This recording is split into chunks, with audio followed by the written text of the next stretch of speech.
சேகர் பாபு அண்ணா நான் விடுனா அவர்லாம் எங்கேயோ ஹாஸ்பிட்டலில் சேர்றவரெல்லாம் அந்த மாதிரி பேசிட்டு இருக்காரு. அமைச்சராக இருக்க அதுக்கப்புறம் எடப்பாடி என்ன இன்னொன்னு சொன்னாரு, அதை கேளுங்களேன். என்ன சொன்னாரு உங்களுக்கு மீடியாக்காரங்களுக்கு நைட்டு டிபேட் ஓடணும், வேலை இல்லாத 4 பேர்த்த கூப்பிட்டு டிபேட் நடத்தணும். அண்ணாமலை இது சொன்னாரு, எடப்பாடி அண்ணா அது சொன்னாருன்னு. எடப்பாடி என்ன தெளிவா சொல்லியிருக்காருல்ல, நானும் தெளிவா சொன்னா சொன்ன இடத்துல ஏடிஎம்கே என்ன குறிப்பிட்டேன்னா உங்களுடைய நியூஸ் சேனல் ஓட்டுறதுக்கு நானும் எடப்பாடி என்ன கிடைச்சமா?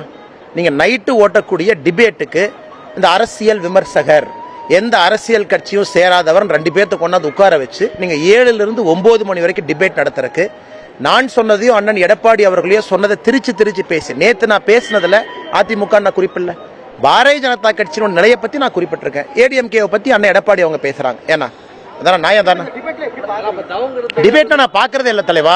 சொன்னதை நீங்க நல்லவங்க ராஜா, டிபேட்ல நீங்க உட்கார்றதில்ல, உங்களுக்கு கிரவுண்ட் லெவல் தெரியும். டிபேட்ல உட்கார்றவங்களுக்கு என்ன கிரவுண்ட் லெவல் தெரியும்? அரசியல் விமர்சகர்னு போர்வையில போய் பிஜேபியை திட்டதா வேலையை வச்சிருக்காங்க. பத்திரிகையாளரும் பல பேர் போய் உட்கார்ந்துருக்காங்க, டிவியில் உட்கார்ந்துருக்காங்க. யார் அவங்க எல்லாம்? அரசியல் விமர்சகர் நடுநிலையா பேசுறாங்களா?